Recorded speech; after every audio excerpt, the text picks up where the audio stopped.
Oke, hari ini kita akan masuk ke materi mengenai implementasi strategi.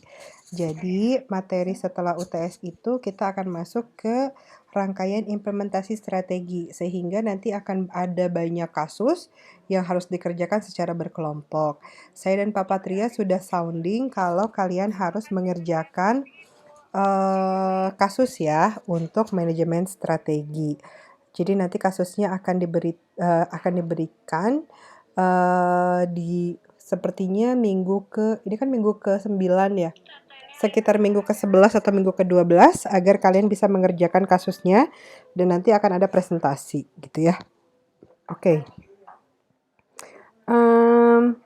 Jadi kita tuh kemarin baru sampai mana ya? Baru sampai generate, evaluate, sama select strategi.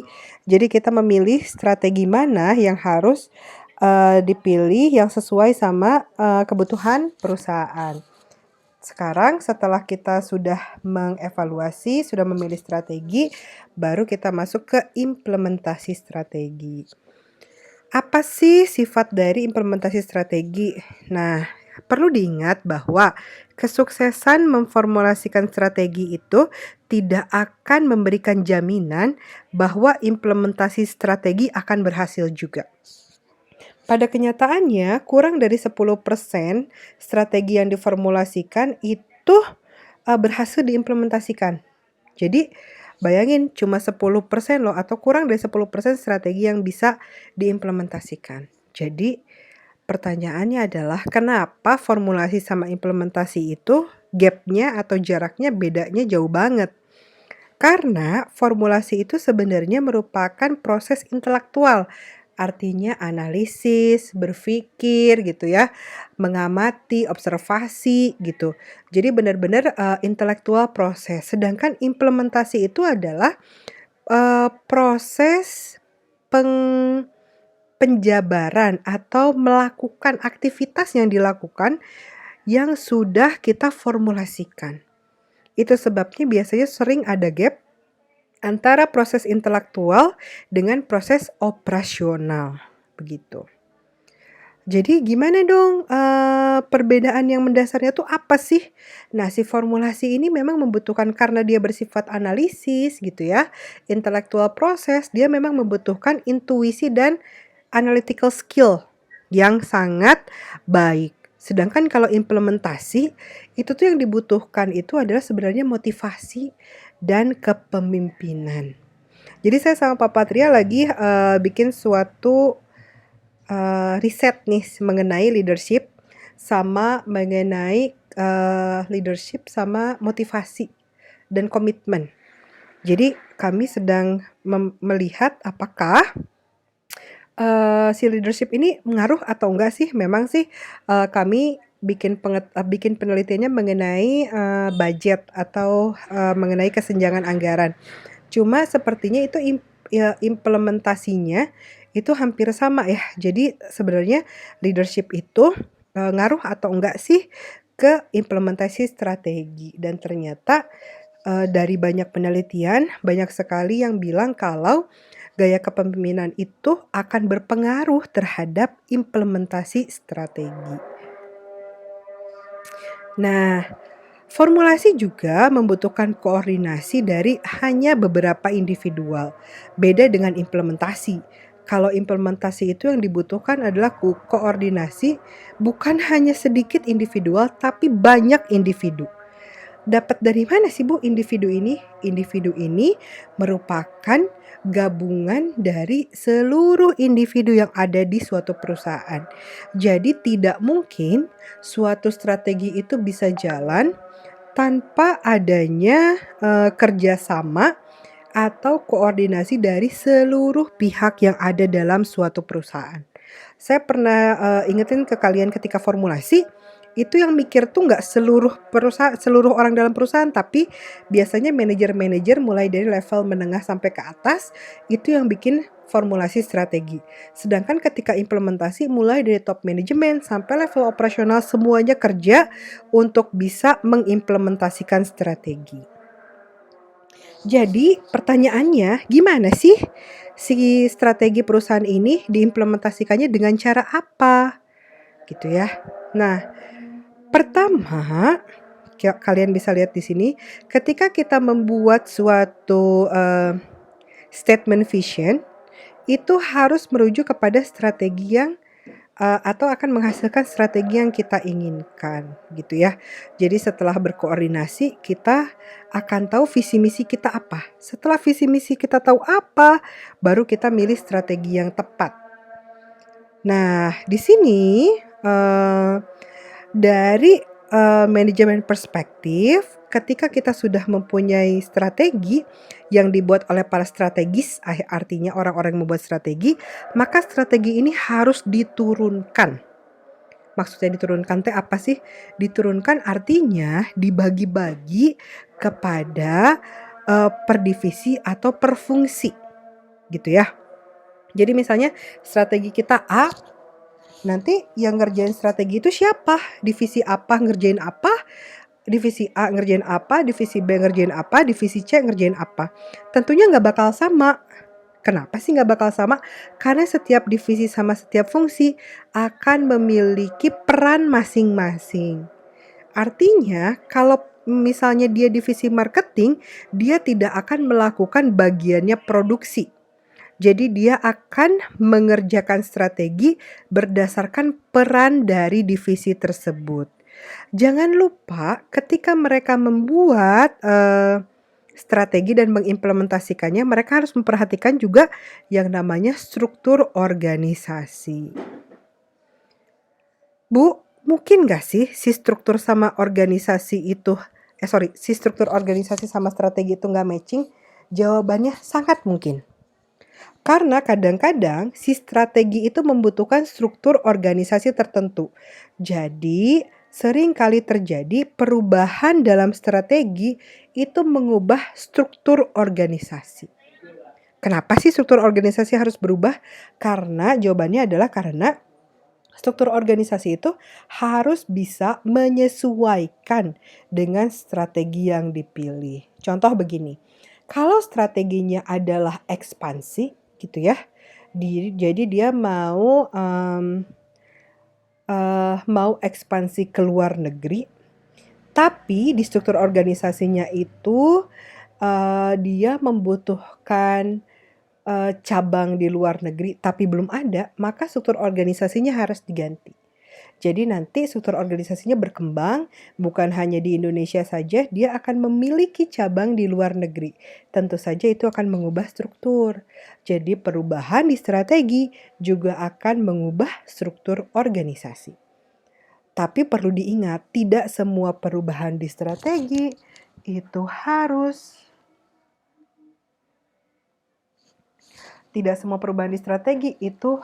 mengubah struktur, begitu ya. Oke, jadi apa sih, kaitan struktur sama strategi? Struktur organisasi akan memberitahukan bagaimana tujuan dan kebijakan akan, establish itu dibuat, gitu. Jadi structure atau struktur organisasi akan menentukan juga bagaimana sumber daya itu akan dialokasikan. Contoh tadi, kalau si strateginya itu adalah, ekspansi, strukturnya juga berubah menjadi dia memiliki cabang di luar negeri, maka nanti sumber daya yang dimiliki oleh perusahaan akan terbagi. Pertama, dia akan membagi sumber daya di Indonesia. Kedua, karena dia strukturnya ada di luar negeri juga, di cabang di luar negeri, maka dia akan membagi si resources atau sumber daya ini ke luar negeri juga, gitu ya. Jadi kita harus memenuhi kebutuhan sumber daya yang dibutuhkan oleh struktur. Jadi setiap struktur organisasi mereka akan punya perannya masing-masing dalam menjalankan atau mengimplementasikan strategi. Intinya, si struktur ini memfasilitasi perusahaan dalam mengimplementasikan strategi. Jadi nanti dari struktur kita bisa tahu sumber daya apa sih yang dibutuhkan oleh masing-masing departemen dan kebijakan apa yang dibutuhkan oleh masing-masing departemen agar tujuannya bisa tercapai. Nah, setiap perusahaan akan memiliki struktur organisasi yang berbeda. Yang pertama adalah fungsional, yang kedua divisional, yang ketiga adalah strategic business unit structure, dan yang keempat adalah matrix structure. Kalian juga boleh baca nanti di modul, ini ada penjelasan mengenai basic form of structure. Biasanya nih, yang paling gampang atau paling banyak digunakan, baik bagi perusahaan dalam skala kecil maupun menengah, itu biasanya functional structure yang banyak dipakai. Kita lihat lah, functional structure itu most widely used alias banyak sekali dipakai oleh perusahaan. Alasannya karena simple, jadi sederhana dan biasanya sih tidak mahal. Jadi struktur organisasi yang berupa fungsional ini, dia akan membagi berdasarkan fungsinya. Contoh, di atasnya itu direktur, bawahnya itu misalnya langsung dibagi per fungsi. Misalnya departemen keuangan diketuai oleh manajer keuangan. Terus dia bagi menjadi produksi, marketing masing-masing dikepalai oleh manajer gitu ya. Nah, si grupnya atau grup aktivitasnya akan dibagi berdasarkan fungsi dari bisnis yang ada di perusahaan tersebut. Nah, si functional structure ini walaupun dia gampang ngebaginya dan relatif murah, tapi dia memiliki disadvantages atau kekurangan. Apa aja sih kekurangannya? Nah, yang pertama adalah forces accountability to the top. Jadi, kalau kita pakai struktur yang fungsional ini, banyak sekali hal-hal yang harus dibuat keputusannya itu oleh top manajemen. Terus dia juga akan meminimalisir peluang dari karir orang-orang yang ada dalam perusahaan. Karena strukturnya kecil gitu ya atau tidak kompleks sehingga orang-orang untuk mendapatkan suatu jabatan itu agak sulit karena tempatnya terbatas. Nah, struktur fungsional juga biasanya employee moralnya itu kurang, terus biasanya sering ada konflik antara staff gitu ya. Terus otoritas yang diberikan kepada masing-masing departemen itu pendelegasiannya cenderung kurang. Dan ketidakcukupan perencanaan untuk produk dan market karena kebanyakan itu keputusannya yang diambil itu atau diberikan itu berupa top down atau atas ke bawah. Karena dia biasanya sempit ya si struktur organisasinya itu biasanya kecil sehingga close monitoring dari top manajemen atau pengambilan keputusan cenderung dilakukan oleh bagian atas atau level manajemen menengah ke atas. Kadang juga struktur fungsional ini akan membuat perusahaan berpikir ke hanya jangka pendek saja atau pemikirannya tuh sempit, tidak memandang jauh ke depan si visi misinya gitu ya. Nah, perusahaan yang biasanya berkembang atau sudah mulai cukup mapan, dia biasanya akan berpindah dari fungsional menjadi divisional structure. Nah, divisional ini merupakan struktur organisasi kedua yang banyak dipakai setelah fungsional. Yang menarik adalah divisional structure ini tidak kaku. Jadi dia bisa diatur atau diorganize berdasarkan area geografis, produk atau service, konsumen maupun proses. Jadi kalau geographic area biasanya ini dipakai oleh perusahaan-perusahaan yang memiliki banyak cabang di luar negeri. Jadi dia punya misalnya divisi Eropa, divisi Australia, divisi Asia gitu ya. Itu adalah salah satu contoh divisional structure yang dibagi berdasarkan geographic area. Kalau product or service ini biasanya digunakan oleh perusahaan-perusahaan yang memiliki banyak sekali lini produk. Jadi misal Indofood, saya nggak tahu sih Indofood bentuknya apa ya.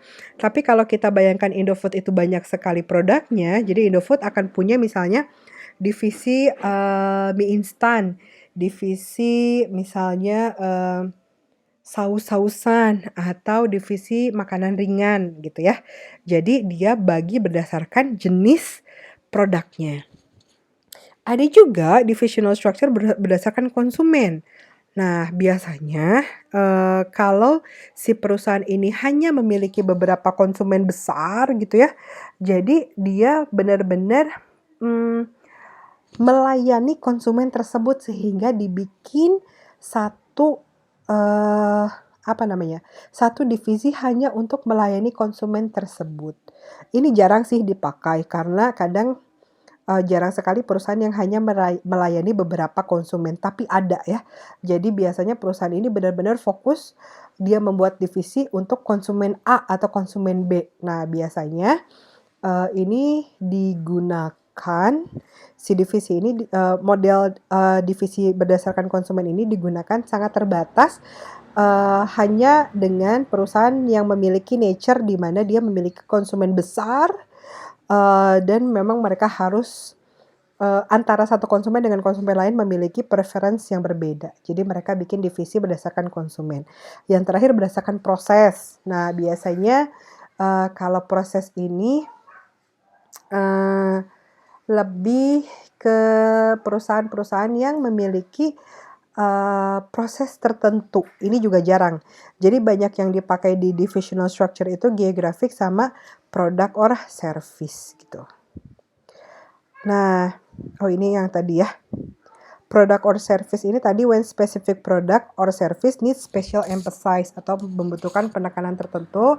Kalau proses, biasanya setiap divisi bertanggung jawab untuk menghasilkan pendapatan dan profit gitu.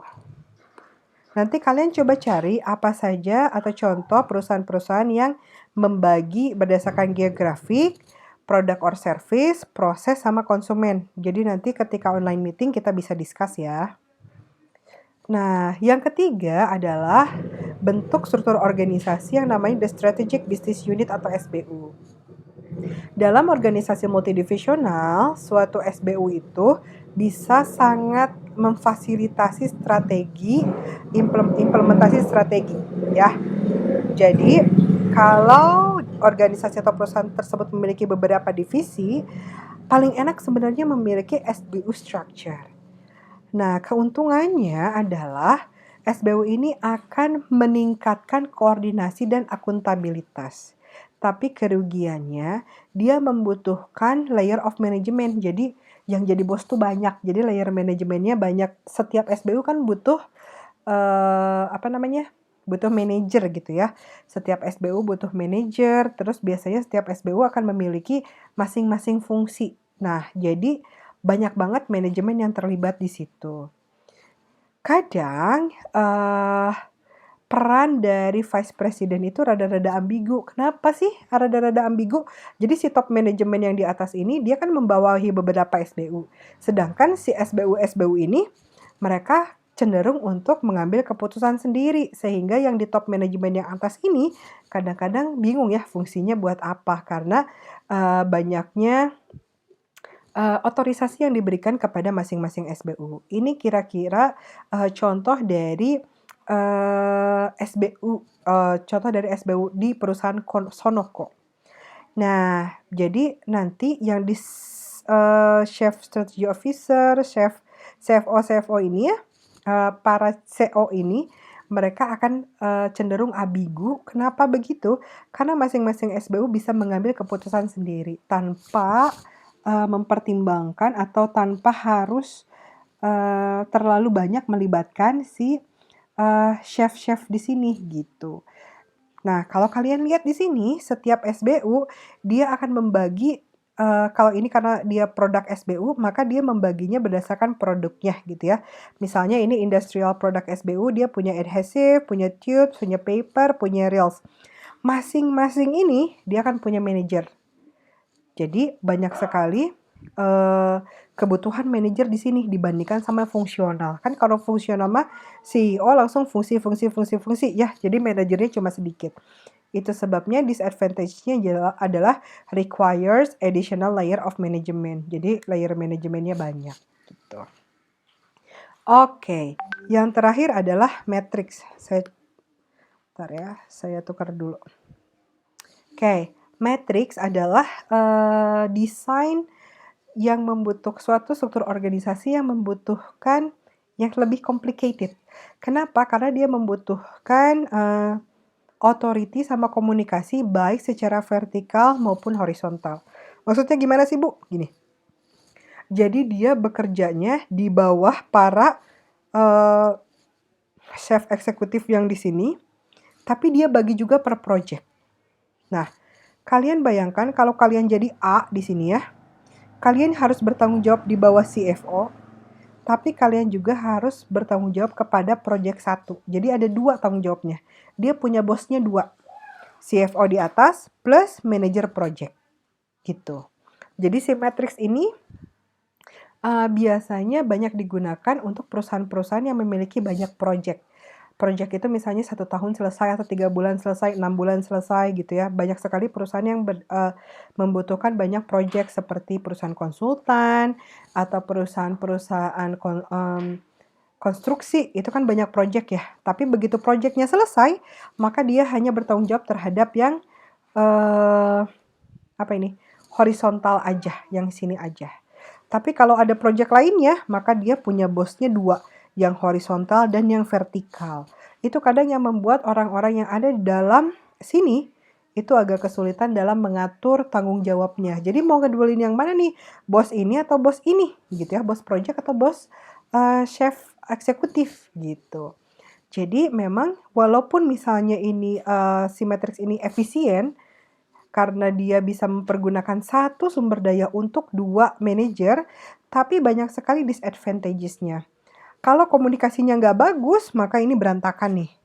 Karena orang-orang yang ada dalam sini akan memiliki kesulitan harus mengerjakan yang mana dulu. Jadi komunikasi itu sangat mutlak penting untuk organisasi yang bersifat matriks. Apa saja sih kerugiannya, bukan kerugian ya, disadvantages itu adalah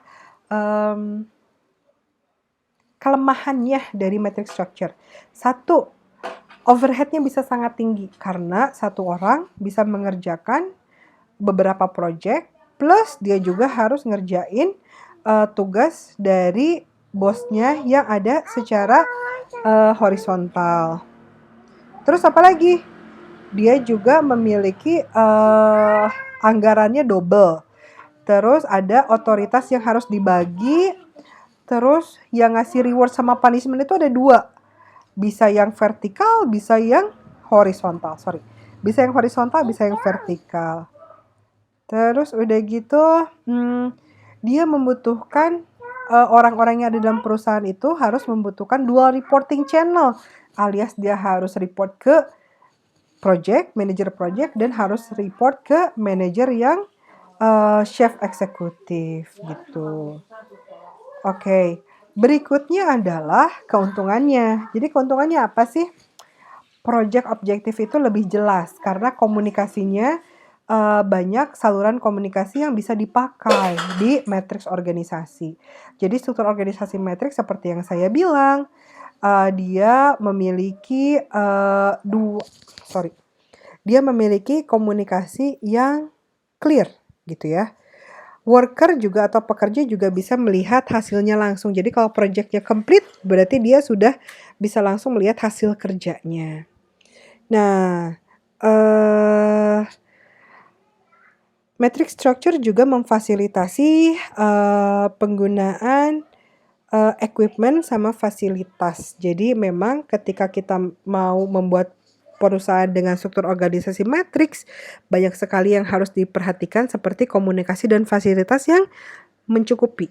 Kalau misalnya dia tidak punya sistem yang cukup, dia tidak punya komunikasi yang baik, jangan sekali-kali bikin struktur organisasi matriks karena nanti pasti akan berantakan karena komunikasinya tidak berjalan antara satu person dengan person yang lain.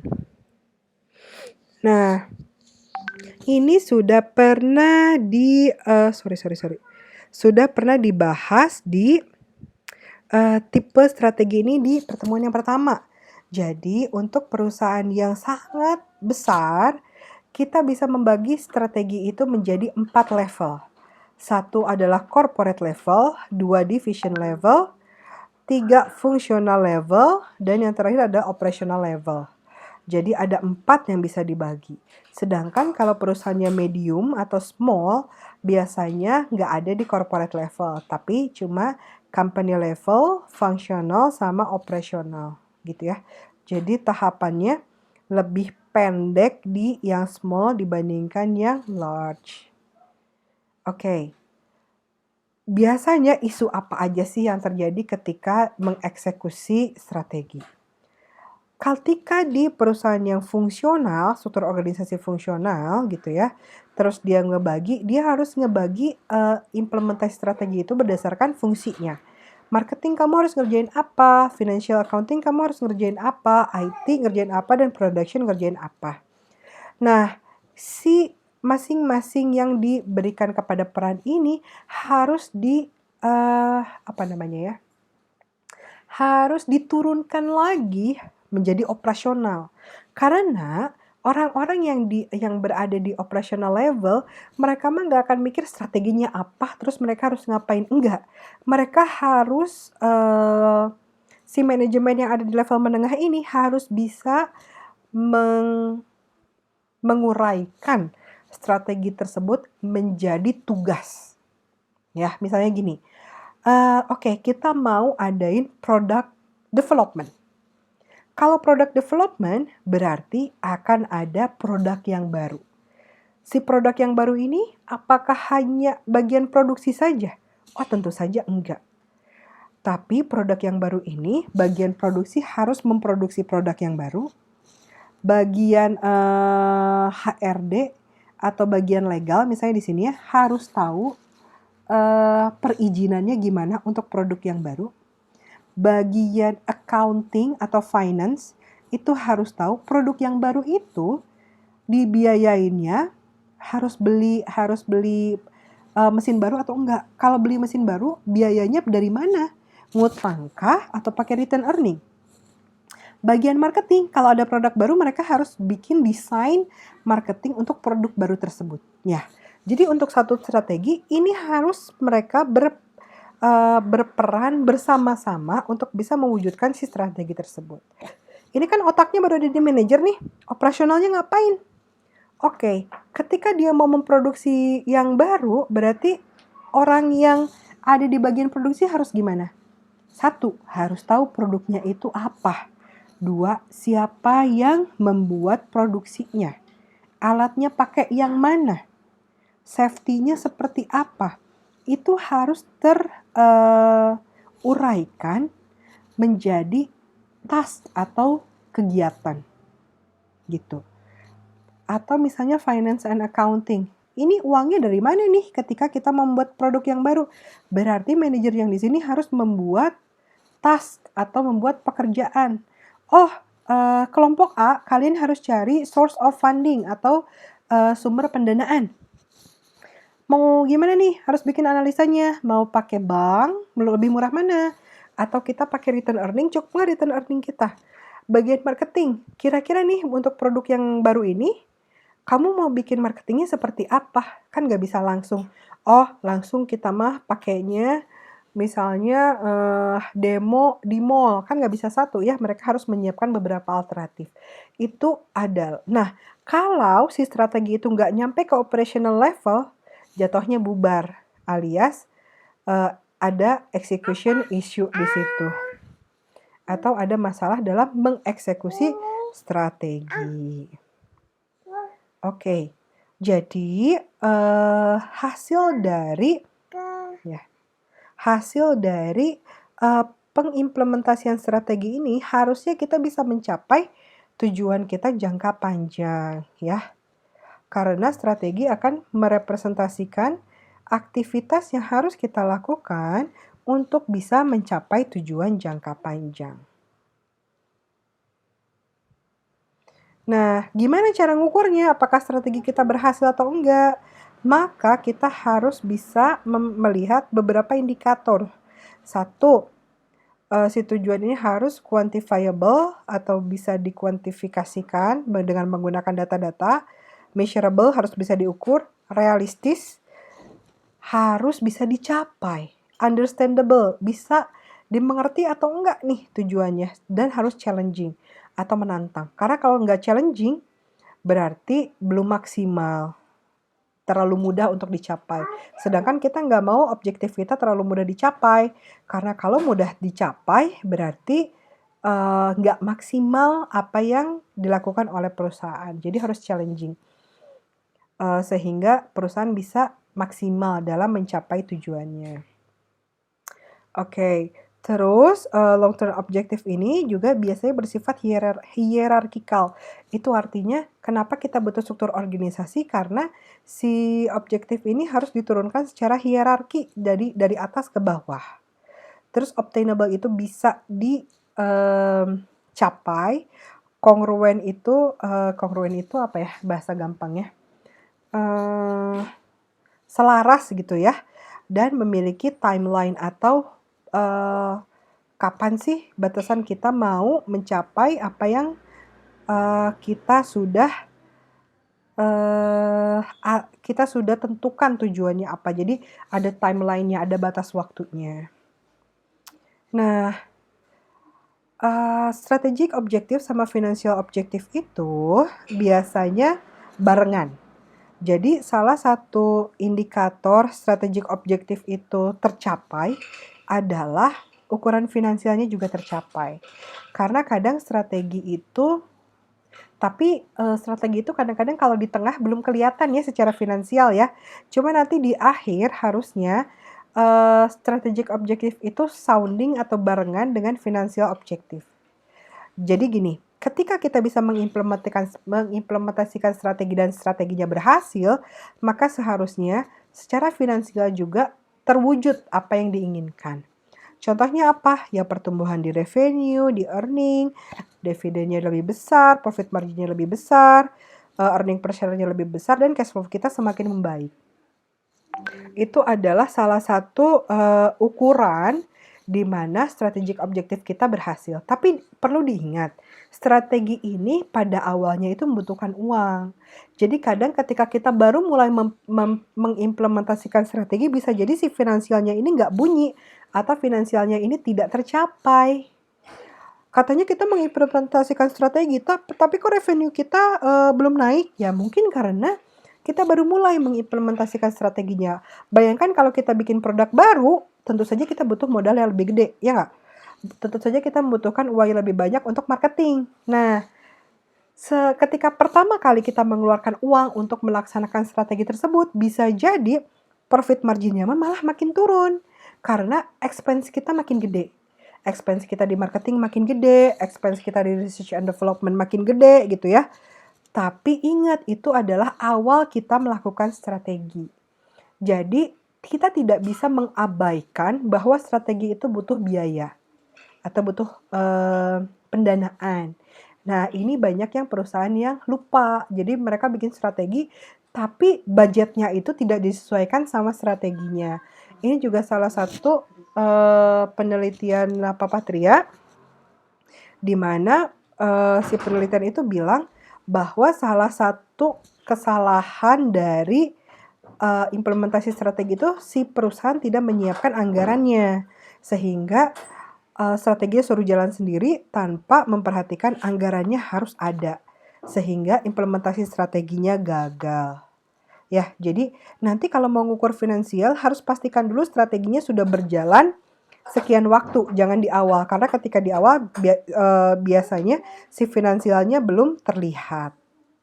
Oke, strategic objektif kayak gimana? Biasanya strategic objektif akan dilihat dari beberapa indikator. Contohnya, kita memiliki market share yang lebih besar atau lebih luas. Terus kita punya time delivery yang lebih cepat daripada pesaing kita. Kita juga punya lower cost atau biaya yang lebih rendah, punya produk yang lebih bagus, atau bisa jadi kita juga memiliki geographic coverage yang lebih luas dibandingkan dengan pesaing kita. Oke, dari apa yang sudah saya jelaskan, teman-teman nanti boleh siapkan pertanyaan ketika ada beberapa hal yang tidak dimengerti atau membutuhkan penjelasan lebih lanjut gitu ya. Atau teman-teman juga bisa baca di apa namanya, modul. Karena di modul juga sudah disediakan definisi-definisi atau beberapa poin yang harus kalian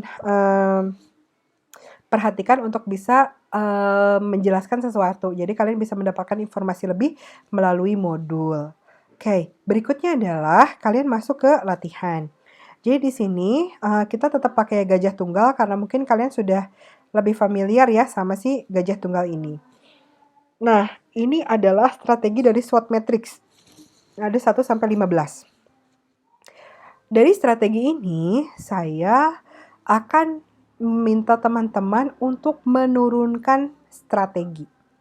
Jadi, nurunin strateginya kayak gimana? Oke, misal nih, kalian harus membagi semua strategi ini ke fungsi perusahaan atau divisi yang ada di Gajah Tunggal. Kalian bisa lihat divisi Gajah Tunggal dibagi menjadi ini 7. Komunikasi, pengembangan bisnis, keuangan dan akuntansi, SDM, produksi, IT, dan kerjasama sama hukum. Nah, dari divisi ini itu ada departemen, karena diturunin ke departemen. Oke, dari departemen ini ada departemen hubungan konsumen, promosi, riset pasar, bla bla bla bla bla, sampai kemitraan. Tujuan sekarang tugas kalian adalah bagaimana menurunkan si strategi ini ke siapa yang melakukan. Misal,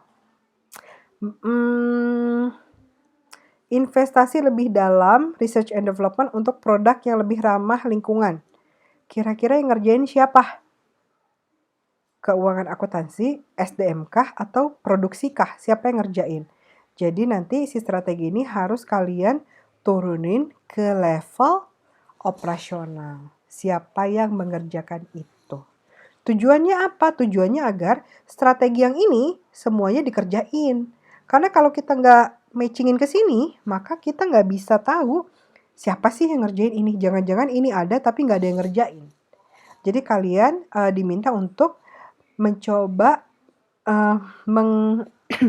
matchingin atau mencocokkan siapa sih yang menjalankan strategi-strategi ini di level operasionalnya. Contoh satu ya.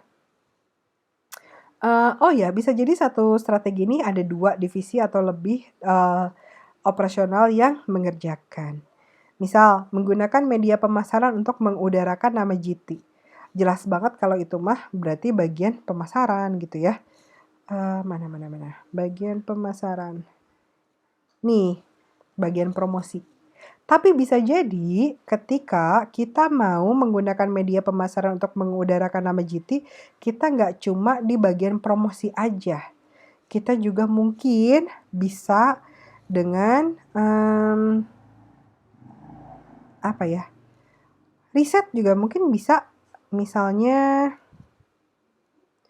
media pemasaran untuk mengudarakan nama GT. Nah, media pemasarannya yang kayak gimana? Kan media pemasaran banyak. Mungkin kita bisa kerjasama dengan riset pasar. Ya, riset pasar yang cocok itu kalau kita mau menggunakan media pemasaran, kita harus promosinya dengan menggunakan media apa. Jadi pengembangan bisnis riset pasar sama promosi mungkin bisa bareng-bareng untuk mengerjakan si menggunakan media pemasaran untuk mengudarakan nama GT. Gitu kira-kira. Jadi silahkan dikerjakan untuk masing-masing kelompok. Jadi nanti ketika kita online meeting, kita bisa discuss mengenai ini. Oke, terima kasih. Selamat sore.